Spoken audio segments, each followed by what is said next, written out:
having an actual parent meeting. I've had some parents that come in really upset, ready with guns blazing. ready to go. So what do you do when a parent comes in and is completely defensive? You don't want to get your program to that point where your teachers are going home crying every day. One of the tools, not only doing your investigation internally. That's the only way that our children will be successful in our program. All right, we're back for part 2 here. So now we're going to talk about having an actual parent meeting. This will be a sit down with both caregivers, so mom and dad, aunt and uncle, whoever that is. Maybe it's grandparents. Yeah, we have a lot of that happen too. Absolutely. So. Whatever that household dynamic looks like, right?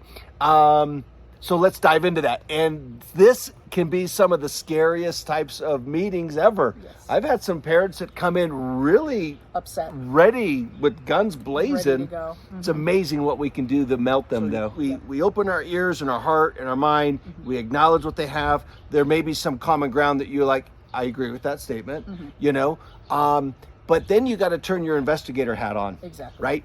So set up that time for that meeting and then get to work. Yep. Because there's more than one adult, probably, that caretaker that had or caregiver or teacher that had contact with that child.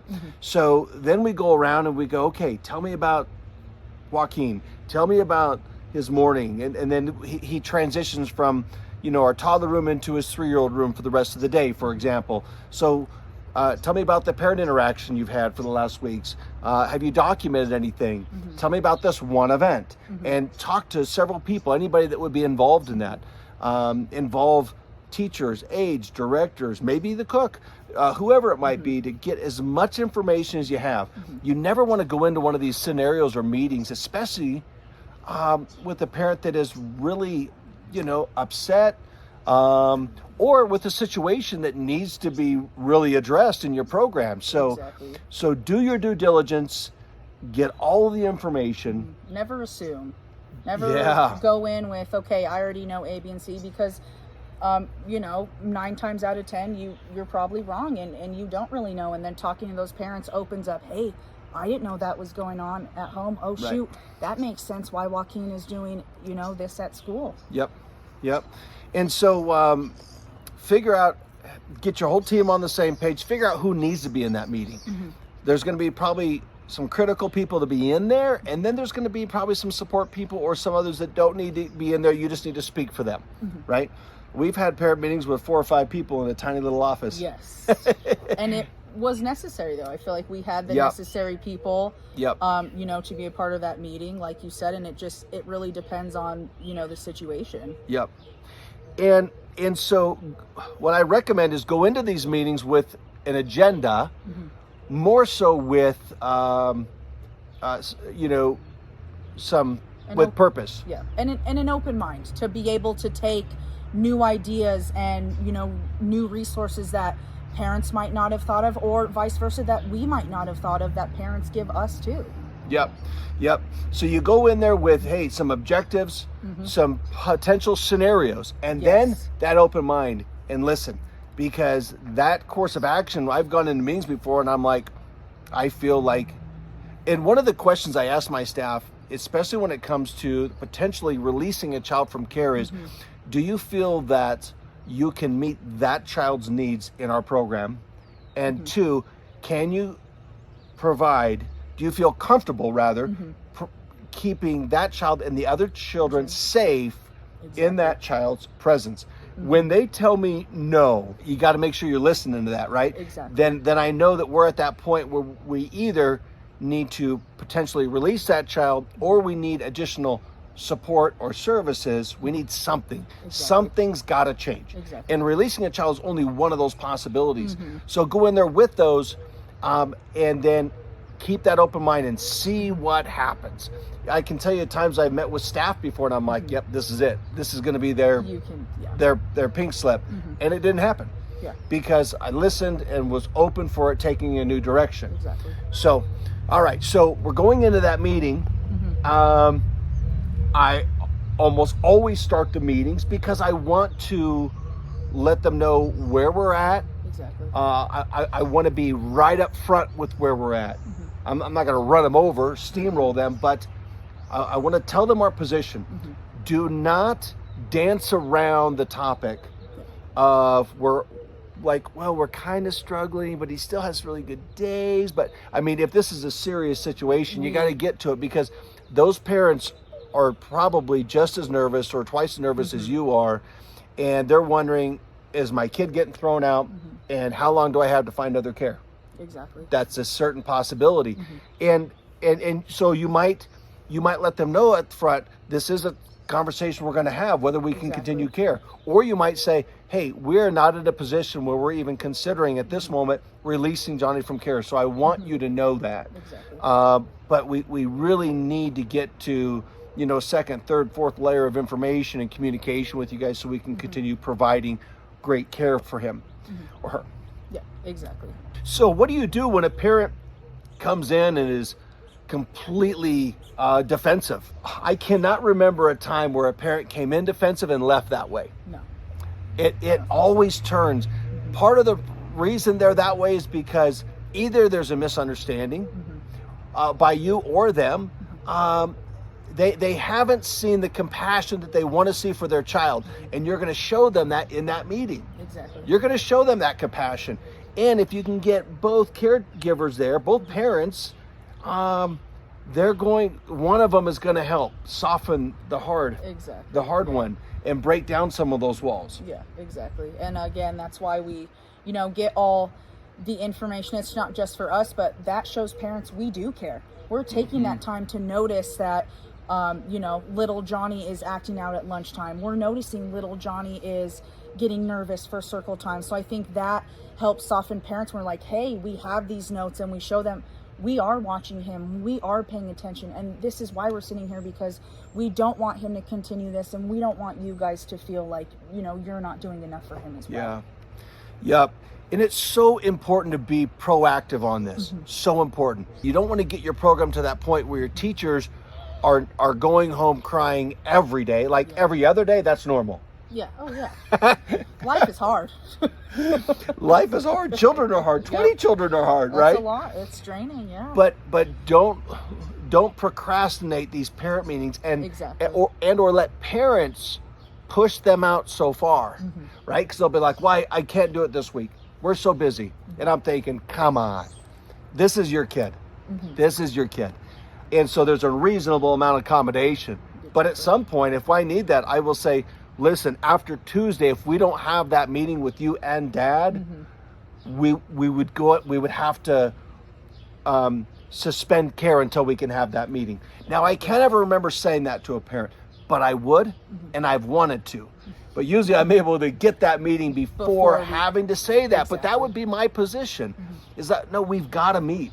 My staff need your help. They need your support. We need the partnership. Yep. That's the only way it'll work, is if we have the partnership between the staff, the parents, anybody involved. That's the only way that our children will be successful in our program. I asked Shale to talk about a child. We're going to change that name. We're going to say this child's name is Angelo. We haven't had an Angelo. I've never had an Angelo. Have we? No. Maybe we haven't. I think we've had an Angel before. Oh yeah. But maybe we haven't. We've had lots of angels, Shale. All right. So this was a unique family because this little guy was being raised by two sets of grandparents. Take it away. Exactly. So we have, little Angelo came into our care, like Mr. Kirk said, two sets of grandparents from each family. Dad was not in the picture too much. Mom was kind of struggling with her own thing. So, custody was then brought to grandparents, and that's where you get a lot of, finger pointing. Unfortunately, this circumstance, there was not a lot of positive relationships between grandparents. So little Angelo, 1 week would be grandparents would do a totally different thing, would go with the different grandparents on the weekend, would do a completely different thing, and their routines were always different each week, is what it seemed like. He didn't have that consistency. So then, and then little Angelo also did have some learning milestones that he had to hit, and it was really hard for him without the consistency. He didn't have, the support. And so then but right away we sat down, we were like, hey, after we got to know them, we sat down, hey, so, could you guys give us a little background of like, what is the dynamic, what is your routine looking like during the week? What is A, B, and C when he has these fits and when he's getting in these intense, emotional states? What are you guys doing? And I would get one grandparent, well, we discipline and we, sit him out and we do this. And then one grandparent, well, I have him go to his room, and then when he's done, he comes out. So it was just, poor little Angelo was getting pulled every which direction and really wasn't getting that guidance. So I was, lucky enough to be able to work one-on-one with him. I was able to work with his teachers at Shelledy as well. I built that partnership, not just us at Discovery, but our Shelledy teachers too. So it was really great to go and talk to, I'll call her Miss Megan, was awesome. Miss Megan was great. And, I was able to see those kind of behaviors, not only from our center, but with Miss Megan. And Miss Megan would actually give me some pointers she was using at school too. And I would take that, to Discovery. And once he started getting that consistency, you saw change. You saw switch. One of the tools, not only doing your investigation internally, is getting permission, written permission from the family to be able to communicate with other people in his life and other educators. So Shelledy Elementary. Yep. And so Michelle was able to go to the elementary school right next door and talk to his preschool teacher there because he was receiving services there. Yep. I don't know that I've ever spoken to like a counselor, but like a school counselor could be very, if this child is visiting that school counselor, or in elementary school, it's more of the vice principal, right? But getting those other resources. Here's another thing that in a partnership, if a parent says no, I don't want you speaking to a school, it's a huge red flag, and I hate it when parents throw red flags at me because it's a huge hurdle and it's a concern. What's going on over there that you don't want us to know? And you just said that Miss Megan would give you tools, tell you what they're doing that's being successful and there. She would observe at certain times, because I would like that commission. Hey, I'm seeing this and this at this time. Are you seeing this? Yes, I am. This is what we're doing, and that would help me make it consistent for him as well. That's absolutely perfect. And because in that case, that's a school district preschool classroom with 15 kids, a teacher and an aide, and there's almost always one or two support people in there, or an SLT, a speech language therapist, or somebody in there. So there's so many resources, and they're having team meetings once a week talking about Angelo, and they're talking about what's working, what's not. So do not forget to tap into that. I've also done it for previous childcare providers, previous preschools. I go, well, because sometimes I'll ask when I get a phone call like, why are you looking for other care? Well, it's just not working out there. I used to hesitate about asking why. Now I'm not bashful at all. I'm like, well, why are you looking to change? And they'll give me a little bit, and I know what questions to ask to steer them around. And I'll make notes of that. And, sometimes pre-enrollment, very far and few between. Maybe once a year, I'll actually reach out to the provider before enrolling, because I want to make sure that this child doesn't just come into a similar program with similar rules and will not be able to succeed because we don't have the support from mom and dad. So, but if you're in that situation where you have a child, to reach out, to get a permission slip to reach out to their previous child care provider, talk to the teachers, what worked, what didn't, what worked with mom and dad, what didn't. Exactly. That can be a really great resource as well. We as teachers, we're not here to fix kids. We cannot fix kids. We're here to give them the resources to help. And if we can't have that partnership, then I cannot raise Angelo by myself. I'm sorry. Right. Like it's, and it's hard and it stinks, but sometimes it's. And again, as teachers, it feels like, I know like heartstrings were getting ripped on because we just feel like a failure. Couple things. We had comments from some of the support staff. They were like, wow, you guys made it 7 months. Like, we thought for sure 2 weeks and done, and that's what this child had experienced, but we made it almost through an entire school year. And a big part of that was a lot of one-on-one work that Michelle did. And we gave grandparents deadlines. We asked them, hey, we need this. We need to see him back in counseling because when he was doing good. And then it didn't work out. It wasn't happening. There was excuses. The follow through wasn't there. And that's when we realized we're on our own. We're on our own. And then, you know, again, coming back in, considering the safety of other kids. Exactly. And so we did have to release, but also sometimes, I know I've said this in one of our other conversations, sometimes it's the best thing. It is. You're like, no, this child needs us. And you're right, they do.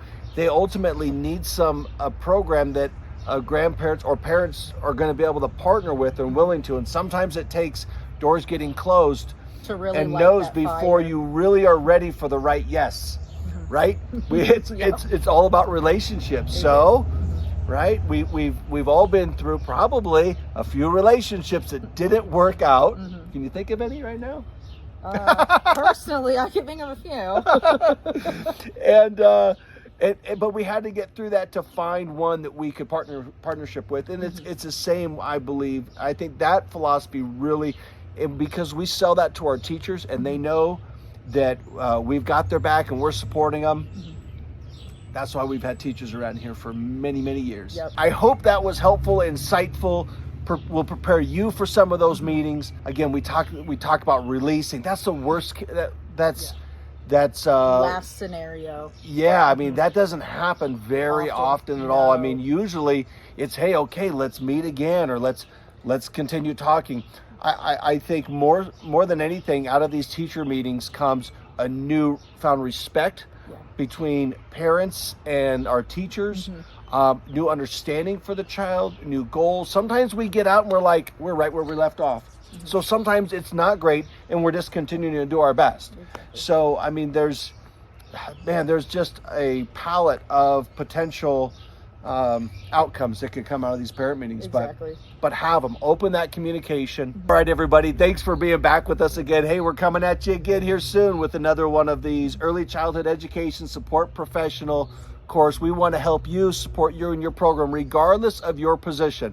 I really feel like you're going to learn a lot from the interaction with Miss Shale and all of her experiences with us. So thanks, girl. Thank you. All right. See you guys.